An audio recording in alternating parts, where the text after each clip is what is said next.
ಜಿಲ್ಲೆಯ ತಾಳಿಕೋಟೆ ಪಟ್ಟಣದಲ್ಲಿ ನೆಲೆಸಿರುವ ಪವಾಡ ಪುರುಷ ಶ್ರೀ ಕಾಸ್ಕತೇಶ್ವರ ಮಹಾಶಿವಯೋಗಿಗಳ ಜಾತ್ರಾ ಮಹೋತ್ಸವವು ಇಂದು ತಾಳಿಕೋಟೆಯಲ್ಲಿ ಸಂಭ್ರಮ ಸಡಗರದಿಂದ ಹಾಗೂ ವಿಜೃಂಭಣೆಯಿಂದ ಜರುಗಿತು.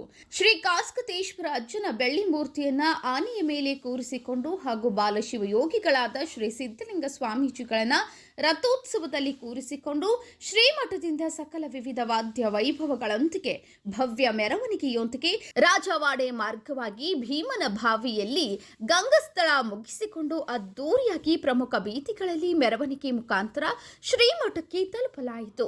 ಭಕ್ತರಿಂದ ವಿವಿಧ ಬಗೆಯ ಮಹಾಪ್ರಸಾದದ ವ್ಯವಸ್ಥೆ ಮಾಡಲಾಗಿತ್ತು. ಭಗತ್ ಸಿಂಗ್ ಯುವಕ ಮಂಡಳಿ, ಅನುಗ್ರಹ ಕಣ್ಣಿನ ಆಸ್ಪತ್ರೆ ವಿಜಯಪುರ, ನಮ್ಮ ಗೆಳೆಯರ ಬಳಗ, ಎಬಿಡಿ ಫೌಂಡೇಶನ್ ಹಾಗೂ ಸಜ್ಜನ ಸಮಾಜದಿಂದ ಕೂಡ ಅನ್ನ ಸಂತರ್ಪಣೆ ವ್ಯವಸ್ಥೆ ಜಾತ್ರೆಗೆ ಬಂದ ಭಕ್ತರಿಗೆ ಮಾಡಲಾಗಿತ್ತು. ಯುವಕರು ಜಾತ್ರೆಯಲ್ಲಿ ಡಿಜೆ ಹಾಡಿಗೆ ಸಖತ್ ಕುಣಿದು ಕುಪ್ಪಳಿಸಿದ್ರು. ನಾಡಿನ ಸುತ್ತಮುತ್ತಲಿನ ಜನತೆ ಜಾತ್ರೋತ್ಸವದಲ್ಲಿ ಪಾಲ್ಗೊಂಡು ಶ್ರೀ ಕಾಸ್ಕತೇಶ್ವರ ಮಹಾಸ್ವಾಮಿಗಳ, ಶ್ರೀ ವಿರಕ್ತ ಶ್ರೀಗಳ ಹಾಗೂ ಬಾಲಶಿವಯೋಗಿಗಳಾದಂತಹ ಶ್ರೀ ಸಿದ್ಧಲಿಂಗ ಸ್ವಾಮೀಜಿಗಳ ಕೃಪೆಗೆ ಭಾಜನರಾದರು. ನ್ಯೂಸ್ ರಿಪೋರ್ಟ್ ಕಿಶೋರ್ ಕುಲಕರ್ಣಿ, ಸಮೃದ್ಧ ಕರ್ನಾಟಕ ನ್ಯೂಸ್, ತಾಳಿಕೋಟೆ.